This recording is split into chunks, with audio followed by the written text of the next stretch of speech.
Belagavi BIMS ಆಸ್ಪತ್ರೆಯಲ್ಲಿ ಮತ್ತೋರ್ವ ಬಾಣಂತಿ ಸಾವನ್ನಪ್ಪಿದ್ದಾರೆ. ಬಾಣಂತಿ 31 ವರ್ಷದ ಅಂಜಲಿ ಪಾಟೀಲ್ ಮೃತಪಟ್ಟಿದ್ದಾರೆ. ಬಿಮ್ಸ್ನಲ್ಲಿ ನಿನ್ನೆ ರಾತ್ರಿ ಸಿಸೇರಿಯನ್ ಮೂಲಕ ಹೆರಿಗೆಯನ್ನ ಮಾಡಿಸಲಾಗಿತ್ತು. ಹೆಣ್ಣು ಮಗುವಿಗೆ ಜನ್ಮವನ್ನು ಕೊಟ್ಟಿದ್ರು 31 ವರ್ಷದ ಅಂಜಲಿ ಪಾಟೀಲ್ ಅವರು. ಬೆಳಗಾವಿ ತಾಲೂಕಿನ ನಿಲಜಿ ಗ್ರಾಮದವರು ಇವರು.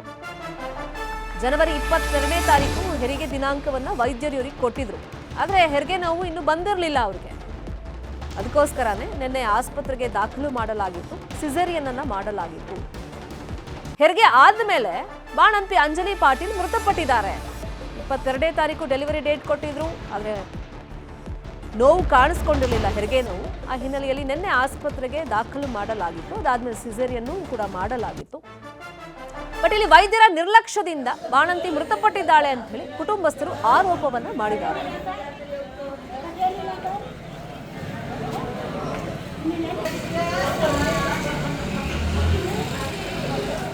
ಇದೇ ವಿಚಾರವಾಗಿ ಇನ್ನಷ್ಟು ಡೀಟೇಲ್ ಆಗಿ ಇನ್ಫಾರ್ಮೇಶನ್ ಕೊಡ್ತಾ ಹೋಗೋದಕ್ಕೆ ಫೋನ್ ಸಂಪರ್ಕದಲ್ಲಿ ಕನೆಕ್ಟ್ ಆಗಿದ್ದಾರೆ ನಮ್ಮ ರಿಪೋರ್ಟರ್ ಚಂದ್ರಕಾಂತ್ ಸುಗಂಧಿ. ಹೆರಿಗೆ ನೋವು ಬಂದಿರಲಿಲ್ಲ, ನಿನ್ನೆ ಆಸ್ಪತ್ರೆಗೆ ಅಡ್ಮಿಟ್ ಮಾಡಿದ್ಮೇಲೆ ಏನೆಲ್ಲ ಆಯ್ತು ಹೆರಿಗೆ ಆದ್ಮೇಲೆ ಎಸ್ಪೆಷಲಿ?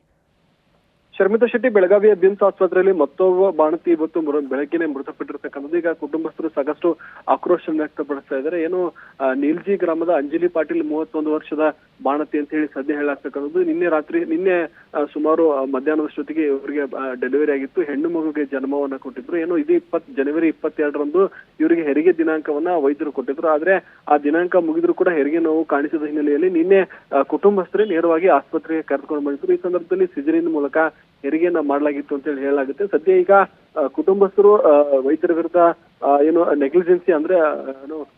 ನೆಗ್ಲಿಜೆನ್ಸಿ ಆರೋಪವನ್ನ ಮಾಡ್ತಾ ಇದ್ದಾರೆ. ಈ ಬಗ್ಗೆ ಪೊಲೀಸ್ ಠಾಣೆಯಲ್ಲಿ ದೂರು ಕೊಡಕ್ಕೂ ಕೂಡ ಮುಂದಾಗಿರ್ತಕ್ಕಂಥದ್ದು. ಮತ್ತೊಂದು ಕಡೆ ಅವರ ಕುಟುಂಬಸ್ಥರು ಈಗ ಬಿಮ್ಸ್ ಆಸ್ಪತ್ರೆ ಹೆರಿಗೆ ಸಾವು ಕಾರಣ ಏನಂತೆ ಡಾಕ್ಟರ್ ಇನ್ನು ನಿನ್ನೆ ರಾತ್ರಿ ಇದ್ದಂತ ಡಾಕ್ಟರ್ ಈಗ ಮನೆಗೆ ಹೋಗಿರ್ತಕ್ಕಂಥದ್ದು. ಈಗ ಇನ್ನು ಕೆಲವೇ ಹೊತ್ತಿನಲ್ಲಿ ಬಿಮ್ಸ್ ನ ಹಿರಿಯ ಅಧಿಕಾರಿಗಳು ಸ್ಥಳಕ್ಕೆ ಭೇಟಿ ಕೊಡಲಿದ್ದಾರೆ. ಏನು ಮಹಿಳೆಗೆ ನಿನ್ನೆ ಬೈಕ್ ನಲ್ಲಿ ಕರೆದುಕೊಂಡ್ ಬಂದಿದ್ರು ಅಂತ ಹೇಳಿ ಈಗ ಸದ್ಯ ಹೇಳಾಗ್ತಕ್ಕಂಥದ್ದು. ಇದುವೇ ಕಾರಣನ ಅಥವಾ ಬೇರೆ ಏನಾದ್ರು ಕಾರಣಗಳಿದೆಯಾ ಅನ್ನೋದ್ರ ಬಗ್ಗೆ ಈಗ ತನಿಖೆಯನ್ನ ಮಾಡಬೇಕಿದೆ. ಒಟ್ಟು ಬಿಮ್ಸ್ ಆಸ್ಪತ್ರೆಯಲ್ಲಿ ಕಳೆದ 2-3 ತಿಂಗಳಿಂದಲೇ ಅನೇಕ ಬಾಣಂತಿಯರ ಸಾವಾಗಿರ್ತಕ್ಕಂಥದ್ದು. ನಿಜಕ್ಕೂ ಕೂಡ ಇದು ಏನು ಬರುವಂತಹ ಹೆರಿಗೆಗೆ ಬರುವಂತಹ ಕುಟುಂಬಸ್ಥರು ಕೂಡ ಆತಂಕಕ್ಕೆ ಸುಗಂಧಿ.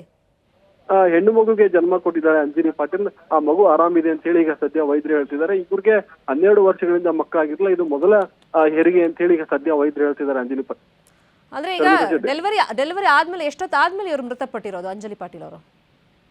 ಡೆಲಿವರಿ ನಿನ್ನೆ ಆಗಿರ್ತಕ್ಕಂಥದ್ದು. ಇವರು ರಾತ್ರಿ ಸುಮಾರು 12 ಗಂಟೆ ಅಷ್ಟೊತ್ತಿಗೆ ಮೃತಪಟ್ಟಿದ್ದಾರೆ ಅಂತ ಹೇಳಿ ಅವ್ರ ಕುಟುಂಬಸ್ಥರಿಗೆ ಸುಮಾರು 2 ಗಂಟೆ ಅಷ್ಟೊತ್ತಿಗೆ ಇದು ಮಾಹಿತಿ ಇರ್ತಕ್ಕಂಥದ್ದು. ಬಳಿಕ ತರಾತುರಿಯಲ್ಲಿ ಬಾಡಿಯನ್ನ ಶಿಫ್ಟ್ ಮಾಡಕ್ಕೆ ಏನು ಕುಟುಂಬಸ್ಥರ ಮೇಲೆ ಒತ್ತಡ ಇರಲ್ಲ. ಆದ್ರೂ ಯಾವುದೇ ಕಾರಣಕ್ಕೂ ಅವರು ಬಾಡಿಯನ್ನ ಶಿಫ್ಟ್ ಮಾಡಲ್ಲ, ದೂರ ದಾಖಲಾಗುವವರೆಗೂ ನಾವು ಶಿಫ್ಟ್ ಮಾಡಲ್ಲ ಅಂತ ಹೇಳಿ ಹೇಳಿದ್ದಾರೆ.